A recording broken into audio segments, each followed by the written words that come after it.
Hey, welcome to Fraghero. We're about to do a review of the PSVR2. We've got some really cool games lined up, so let's give it a go.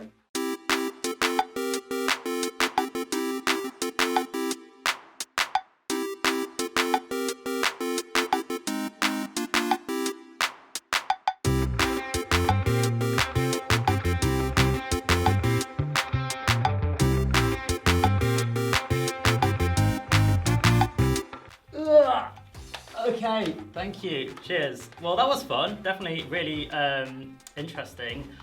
First thoughts though, incredibly comfy for a glasses user. The only problem was that it's just slightly pushing against my glasses just a bit. I can see your marks. Yeah. I personally feel like it's possible to wear them with like bulky glasses like myself and still have a good time, which is great. Fantastic. Yeah. I mean, I love the material that it's made out of. I'm not sure if you can see this on camera, but there's a little bit of my makeup that's come off. That's fine, that will obviously come off with maybe a baby Was that my wipe. makeup? I don't know. For me anyway, it was super duper comfy to put on and quite easy to assemble. In terms of the gameplay itself, I got a little bit of motion sickness. That is my fault though, because in the beginning of the settings, I chose that. That's my own fault.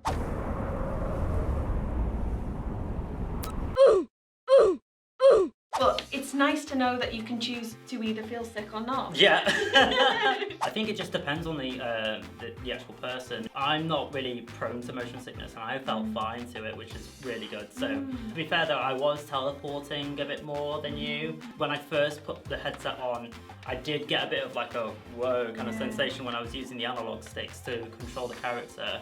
But yeah, like I think it was good. Oh yeah, definitely. One thing that I didn't work quite well for me is obviously this is insane. The fact that you can see the whole surroundings on the camera. They've got these two little cameras here at the front. That is insane.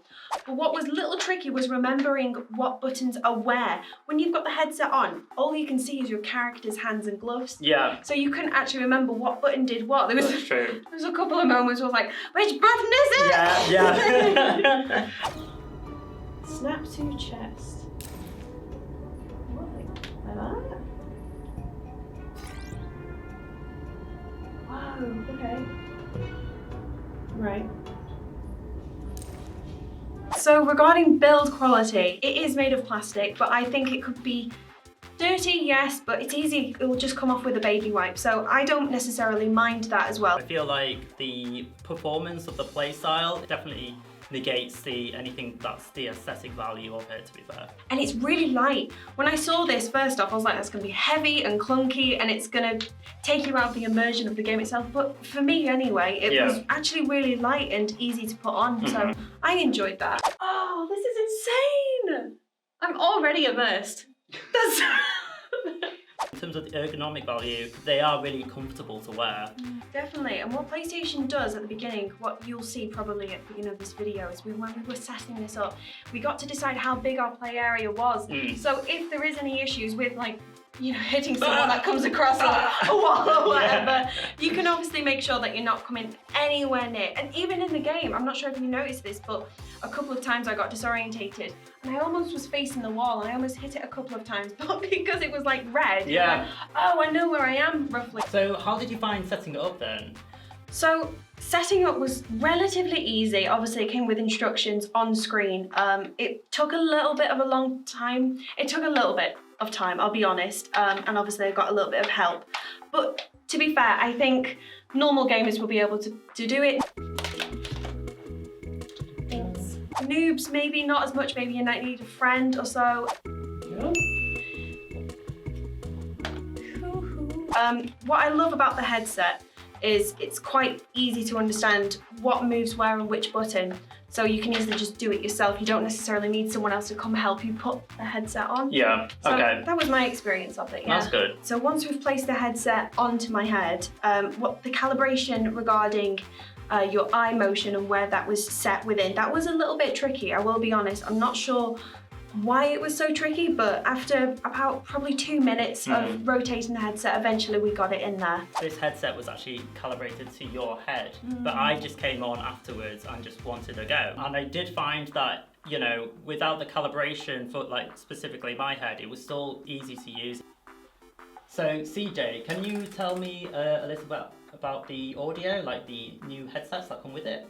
Yeah, definitely. We've got these two little headphones that we can plug into. I believe this is a regular headphone jack. Yes, it's a 3.5mm jack. Fantastic. I can actually hear the birds up above and the wind. I can hear the music, the Star Wars music in the background as well. This came with the unboxing, obviously, but I think we are allowed to use different types of audio devices as well and headphones. I'm not sure if we'll be able to use like an actual headphone set, just because of the sheer size of it. I'm not sure what to do with other headphones for like VR gaming. It probably will be best to have earphones rather than a headphone set. They actually come with 3 different sizes. So I know not a massive amount of people are actually fans of like the in-ear headbuds, but you could potentially swap around with the normal on-ear ones. But in terms of like how heavy that would make your head feel or anything like that with the balance and things, that may offset the comfortability of it. So, you know, I guess you've got to pick your poison with that. Definitely, yeah. So for £530 for the headset and the controllers, do you think this is worth it? As a PlayStation fan, yeah. I personally love this. To be fair though, this is my first ever experience with VR. So I am blown away by it, truly. The fact that it has cameras on the outside is insane. New selfie time. But I really like it. I mean, I think it's really good value for money, personally. Yeah, I think for a mid-range headset, you know, I think it's great. It's definitely taken a step up from the original headset. It has a lot of features now with the haptic feedback with the headset, which I found really cool, and definitely the haptic feedbacks on the controllers as well. For £530, it's definitely worth a go if you're really interested. If you've got that spare money lying around, then yeah, give it a go.